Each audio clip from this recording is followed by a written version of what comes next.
Hello friends, today in this video I will show you how to set A5 paper size in Google Docs. So very easily you can set this A5 paper size in Google Docs.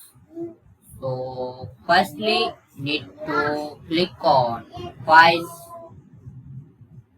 just click on it, File, and now you see here this page setup, so click on it.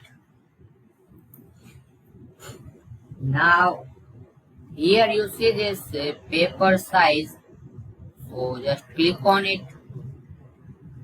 Now need to set this A5 size, so here you see this A5, so click on it to select A5 size, and now need to set this default, so click on here set as default, and now click on OK.